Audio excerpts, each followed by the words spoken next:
আমরা অনেক সময় প্রশ্নের সম্মুখীন হই বা আমাদের অনেকে জিজ্ঞাসা করে যে আমরা কিভাবে বুঝবো যে একটা মানুষ মানসিক রোগে আক্রান্ত। আসলে আমরা কয়েকটা ক্ষেত্রে তার বিভিন্ন সিমটম দেখে আমরা বুঝতে পারি যে একটা মানুষ মানসিক রোগে আক্রান্ত। প্রথম হচ্ছে তার চিন্তা ভাবনা।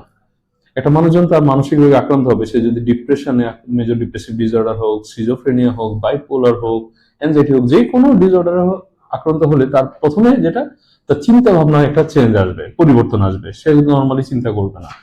কারণ দেখা যাচ্ছে যে যে ডিপ্রেশন, মেজর ডিপ্রেসিভ ডিসঅর্ডার ভুগে, তার চিন্তা ভাবনা হবে সে সবকিছু নেগেটিভলি নিবে, সে সবকিছুতে হতাশগ্রস্ত হবে, সে সবকিছুতে ভয় পাবে বা সবকিছুতে সে পেসিমিস্টিক হিসেবে নিবে।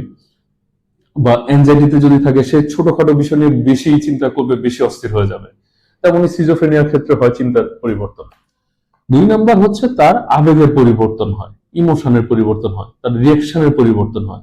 একটা ব্যাপারে যেমন রিয়েকশন হওয়ার কথা, তার দেখা যাচ্ছে তার সেরকম না, অন্যরকম হয়।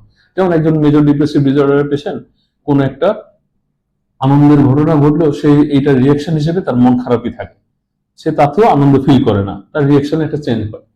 তারপর হচ্ছে তার যেমন কথাবার্তার ধরন চেঞ্জ হয়, তার কথাবার্তা বিভিন্ন রকম হয়ে, কেউ কেউ আছে উদ্ভট কথাবার্তা বলে, অপ্রয়োজনীয় কথা বলে, সে দেখা যাচ্ছে এমন কথা বলে যেটা কোনো লজিক নাই। সে অনেক সময় দেখা যাচ্ছে যে এমন কিছু বলে যেটা আসলে তার পক্ষে সম্ভব না, কিন্তু সে সেটাও বলে থাকে। যেমন বাইপোলার ডিসঅর্ডারের পেশেন্ট অনেক বেশি কথা বলে, তার ডিলুশন অফ গ্র্যান্ডিওসিটি থাকে, সে অনেক এমন কিছু ক্ষমতার কথা বলবে যেটা আসলে নাই। এই ধরনের পরিবর্তন হয়ে থাকে। তাছাড়াও তার ইমোশনে চেঞ্জ থাকতে পারে। যেমন সে অনেক বেশি রাগান্বিত হতে পারে, রাগ কন্ট্রোল করতে পারে না, রেগে গেলে ভাঙচুর করে, মারধর করে, এই ধরনের আচরণগত পরিবর্তন থাকবে। তাছাড়া তার ডিফেন্স মেকানিজম বা কোনো একটা কারণে সে খুব স্ট্রেসে আছে, কোনো একটা সেই স্ট্রেসফুল কন্ডিশন সে সামলাতে পারছে না, এই কারণে তার অ্যাবনর্মাল ডিফেন্স মেকানিজম থাকতে পারে। সে হয়তো নিজেকে আঘাত করতে পারে, সে হয়তো অ্যালকোহল বা সাবস্টেন্সে অ্যাডিক্টেড হতে পারে, সে হয়তো হঠাৎ রাগে আউটবাস্ট হতে পারে, সে হয়তো মাথা ঘুরিয়ে পড়ে যেতে পারে, বিভিন্ন রকম ডিফেন্স মেকানিজম থাকতে পারে।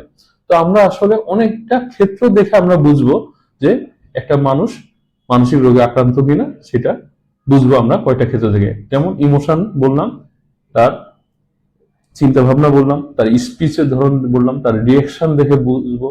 এগুলো দেখে আমরা বুঝতে পারি যে একটা মানুষ কোনো মানসিক রোগে আক্রান্ত কিনা।